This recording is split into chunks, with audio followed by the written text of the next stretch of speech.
विश्वभद्रवीरायुयं पादस्तुतिभिः सदान मुञ्जामि त्वाहमिषा जीवनाय कमज्ञातयक्ष्मादुदराजयक्ष्मान् ग्राह्यत्यग्राहयति वैदतेनन्दस्य इन्द्राग्नि प्रमुमुक्तमेनम् போதி வணக்கம் 2024 ஆகஸ்ட் மாத ராசி பலன்களை பார்ப்போமே.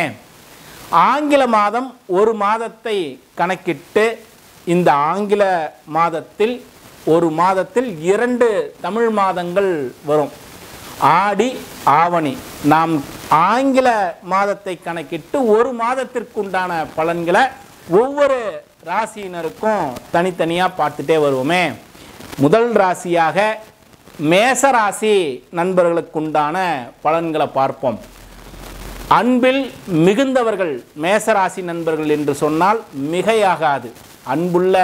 அன்பில் நிறைந்த மேசராசி நண்பர்களே, இந்த மாதத்தினுடைய துவக்கத்தில் உங்களுடைய ராசிநாதன் 2ஆம் வீட்டில் இருக்கிறார்.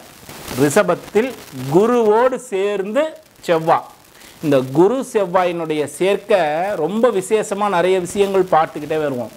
குரு மங்களம் அப்படின்னு சொல்லுவாங்க. இதை ஒரு அற்புதமான விஷயமாகவும் எடுத்துக்கணும். ராசிநாதன் குருவோட சேர்றார், ரொம்ப விசேஷம். அதே போல் படிக்கக்கூடிய மாணவர்களுக்கு 2ஆம் வீட்டில் இருக்கக்கூடிய குரு நல்ல கல்வியை உயர்த்தி கொடுப்பார். இதுதான விஷயம், ரொம்ப தேவையான விஷயமும் கூட. படிக்கக்கூடிய மாணவர்களுக்கு 2இல் இருக்கக்கூடிய குரு பகவான் கல்வியில் ஒரு நல்ல உயர்வை ஏற்படுத்துவார். உங்களுடைய குடும்ப நபர்களிடையே உங்களுடைய வார்த்தைக்கு ஒரு முக்கியத்துவம் இருக்கும். எப்பொழுதுமே சுப கிரகம் என்று சொல்லக்கூடிய குரு பகவான் உங்களுடைய ராசிக்கு 2ஆம் வீட்டில் இருக்கக்கூடிய காலத்தில் பொருளாதாரத்திலே மேன்மை ஏற்படக்கூடிய அற்புதமான காலம் இந்த காலம். நிறைய குரு பெயர்ச்சியினுடைய பலன்களில் மேசராசி நண்பர்களுக்கு குருவினுடைய பலனை முழுமையாக பேசியிருக்கோம். இதை நாம் ஒரு குறிப்பாக எடுத்துக்கிட்டே வருவோம். இந்த மாதத்தினுடைய ராசி பலனில் அற்புதமான பலன்களை எல்லாம் கொடுக்கக்கூடிய காலகட்டம் இந்த குரு செவ்வாயினுடைய சேர்க்கை இருக்கக்கூடிய காலகட்டம். சரி, இருந்தாலும் ஒரு சின்ன கவனத்திற்குண்டான விஷயத்தையும் எடுத்துக்கணும். உணவு சார்ந்த விஷயத்தில் கொழுப்பு சார்ந்த உணவுகளை இந்த மாதத்தில் குறைக்க வேண்டியது ரொம்ப அவசியம். உடற்பயிற்சி ரொம்ப அவசியம். உணவில் கொழுப்புகள் குறைவாக இருக்கக்கூடிய உணவுகளை எடுத்துக்க வேண்டியது ரொம்ப ரொம்ப அவசியம் இந்த காலகட்டங்களில். ஏன்னா செவ்வாய்னா உடம்புல ஓடக்கூடிய ரத்தம் இல்லையா. குருன்னு சொல்லக்கூடிய கிரகம் யார்?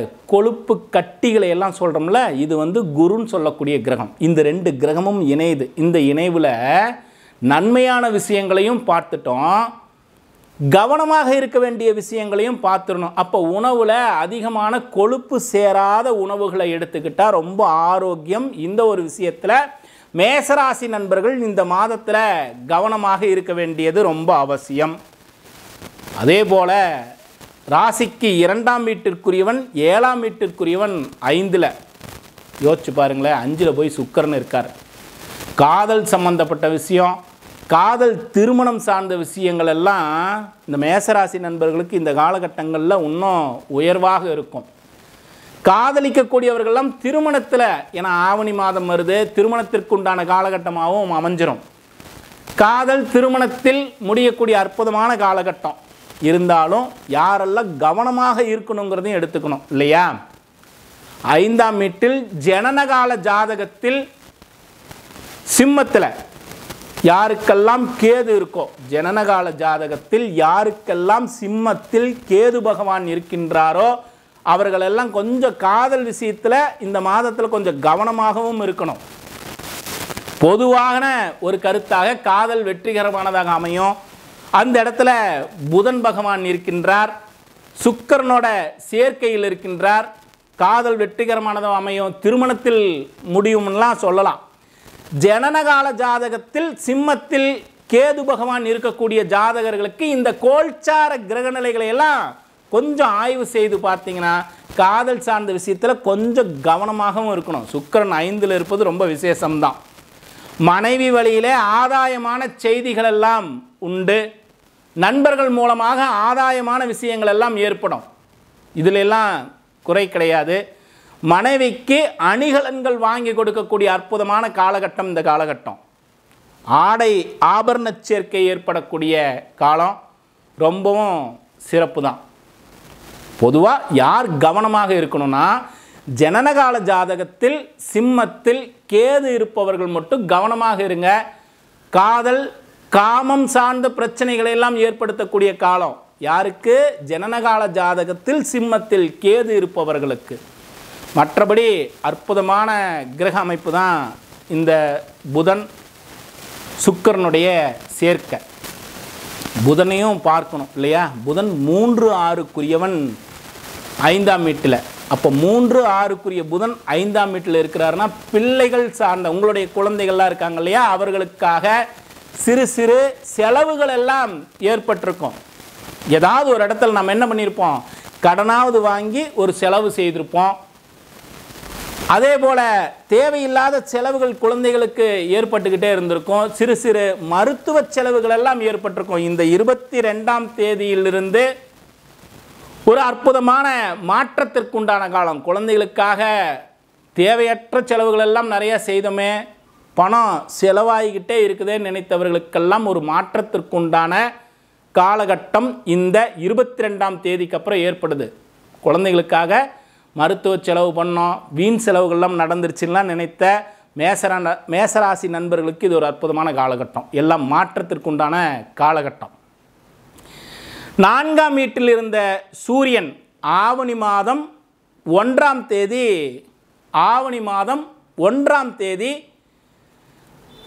கடகத்தில் இருந்த சூரியன் சிம்மத்திற்கு வருகின்றார்.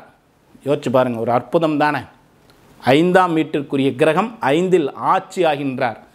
அரசாங்கம் சார்ந்த முயற்சிகள் எல்லாம் எடுத்தோம். அரசாங்கத்தில் நாம் எடுத்த முயற்சிகள் எல்லாம் கொஞ்சம் அனுகூலம் இல்லை, இப்படியெல்லாம் நினைத்திருப்பாங்க இல்லையா. ஒரு முறைக்கு 2 முறை நான் அலைஞ்சிக்கிட்டே இருக்கேன், எனக்கு பலன் கொடுக்கல, என் தாயாருடைய ஆரோக்கியம் சிறப்பாக இல்லை, இப்படியெல்லாம் நினைத்த மேசராசி நண்பர்களுக்கு ஒரு அற்புதமான காலகட்டம். ஆவணி மாதம் 1ஆம் தேதி சிம்மத்திற்கு சூரியன் வருகின்றார். தாயாருடைய ஆரோக்கியத்திற்கு செய்த செலவுகள் எல்லாம் குறையும். இடம் சார்ந்த விஷயத்திலெல்லாம் ஒரு அனுகூலமான செய்திகள் எல்லாம் வந்து சேரும். அதே போல் புத்திரர்களால் ஒரு நல்ல அந்தஸ்து உயரும். அரசாங்க செல்வாக்குகள் எல்லாம் உயரக்கூடிய அற்புதமான காலகட்டம் இந்த காலகட்டம். சூரியன் சிம்மத்தில், அதுவும் 5ஆம் வீட்டிற்குரியவன் 5இல் ஆட்சி ஆகின்றார். எவ்வளோ அற்புதம். உங்களுடைய சமூக சேவை, பொது சேவையில் உங்களுக்கு ஒரு அற்புதமான புகழ் ஏற்படக்கூடிய காலம். ரொம்ப விசேஷமான மாதம் தான் இந்த மாதம் மேசராசி நண்பர்களுக்கு. குறிப்பாக ராகு கேதுக்களை வச்சுட்டும் பலன் எடுக்கணும். ஜனனகால ஜாதகத்தில் யாருக்கெல்லாம் மீனத்தில் புதன் இருக்கின்றாரோ அவர்களெல்லாம் கொஞ்சம் கல்வியில் கவனமாக இருக்க வேண்டிய காலகட்டம். இந்த ராகு கேதுக்களை வச்சுட்டு பலன் எடுக்கணும்னா, மீனத்தில் யாருக்கெல்லாம் புதன் பகவான் இருக்கின்றாரோ அவர்களெல்லாம் கல்வியில் கொஞ்சம் அதிகமான கவனத்தை செலுத்தணும். சனி பகவான் வக்ர நிலையில் இருக்கிறார். 10-11ஆம் வீட்டிற்குரிய சனி பகவான் வக்ரமாகிறார் இல்லையா, அதையும் நம்ம அதிகமாக கவனத்தில் எடுத்துக்கணும். 10ஆம் வீடுன்னு சொல்லக்கூடியது தொழில் ஸ்தானம், 11ன்னு சொல்லக்கூடிய லாபஸ்தானாதிபதி, 2 வீட்டுக்கும் அவர் தான் அதிபதி. ஆனால் தொழிலில் கொஞ்சம் ஸ்லோவாக இருக்கிற மாதிரி இருந்தாலும், லாபங்கள் குறைவாக இருந்தாலும், ஒரு மன அழுத்தத்திலிருந்து விடுபடக்கூடிய அற்புதமான காலகட்டம் இந்த சனி பகவானுடைய வக்ர காலம். நல்லா கவனித்து பாருங்கள். மனசில் ஒரு பெரிய அழுத்தம் இருந்தது, மனக்குழப்பங்கள் இருந்ததுன்னு சொல்கிறவங்கெல்லாம் இந்த காலகட்டங்களில் மன அழுத்தங்கள் எல்லாம் குறைந்து தெளிவான சிந்தனையில் இருக்கக்கூடிய காலகட்டம். தொழில் கொஞ்சம் ஸ்லோவாக இருக்கும், அதிகமான கவனத்தை செலுத்தணும், லாபத்தில் அதிகமான கவனத்தை செலுத்தணும், அது உண்மைதான். மன அழுத்தங்கள் மனக்குழப்பங்கள் எல்லாம் நீங்கக்கூடிய காலம் இந்த காலம். ரொம்ப விசேஷமானது. காரியம் அனுகூலமாகல, அலைச்சல்கள் எல்லாம் இருந்ததெல்லாம் கொஞ்சம் விரைவான காரிய அனுகூலத்தை ஏற்படுத்துகின்றது. நிறைய நற்பலன்கள் தான் இந்த மேசராசி நண்பர்களுக்கு இந்த ஆவணி மாதம்னு சொல்கிறோம். அதாவது ஆடி ஆவணி ஆங்கில மாதம், ஒரு மாதம் ஆகஸ்ட் மாதத்தில் அற்புதமான பலன்கள் எல்லாம் காத்திருக்கு. இறைவனுடைய வழிபாட்டோடு போனால் இன்னும் அற்புதமான பலன்கள் எல்லாம், உயர்ந்த பலன்கள் எல்லாம் கிடைக்கும். நம்ம நிறைய விஷயத்தை குறிப்பாக பார்த்துட்டோம், நற்பலன்களையும் பார்த்துட்டோம், கவனமாக இருக்க வேண்டிய விஷயத்தையும் பார்த்துட்டோம். இன்னும் ஒரு குறிப்பு எடுத்துக்கோமே, யாருடைய ஜனனகால ஜாதகத்தில் ரிஷபத்தில் கேது பகவான், சிம்மத்தில் கேது பகவான், விருச்சகத்தில் கேது பகவான், தனுசில் கேது பகவான் இருக்கின்ற ஜாதகமாக இருக்கின்றதோ இவர்களெல்லாம் சகோதர வழியிலே கொஞ்சம் கவனமாக இருக்க வேண்டியது அவசியம். சொத்து சம்பந்தப்பட்ட விஷயங்கள் எல்லாம் கொஞ்சம் கவனமாக இருக்கணும். காதல் சார்ந்த விஷயத்தில் கவனமாக இருக்கணும். பெண் நண்பர்களால் தேவையில்லாத சிக்கல்களை ஏற்படுத்திக்க கூடாது. இதில் எல்லாம் கொஞ்சம் கவனமாக இருக்க வேண்டியது அவசியம். சொத்து புதிதாக ஏதாவது வாங்குகிறோம், ஏதாவது பிரச்சனைக்குரிய இடமாக இருக்குது, இதெல்லாம் நம்ம இந்த மாதத்தில் தலையிடாமல் இருந்தோம்னா ரொம்ப சிறப்பு. உங்களுடைய ராசிநாதன் முருகப்பெருமானை வழிபாடு பண்ணுங்க. செவ்வாய்க்கிழமை காலையில் 6 to 7 முருகனுடைய கோவிலில் கந்த சஷ்டி படிங்க. புத்தகத்தையாவது வாங்கி உங்களுக்கு தெரிஞ்ச வரைக்கும் படிங்க. அற்புதமான பலன்கள் எல்லாம் கிடைக்கும். நம்ம இந்த மாதம் ஒரு விசேஷமான மாதம் அப்படின்னு சொன்னாலும் நிறைய கவனமாக இருக்க வேண்டிய விஷயத்தையும் பார்த்துட்டோம். எதிர்மறையான பலன்கள் எல்லாம் குறைந்து நற்பலன்கள் இன்னும் அதிகமாக கிடைக்க உங்களுடைய ராசிநாதன் செவ்வாய்க்குண்டான கடவுளாகிய முருகனை கந்த சஷ்டி கவசம் படித்து கோவில்லையே ஒரு 1/2 மணி நேரமாவது படிங்க. படித்து வழிபாடு செய்யுங்க.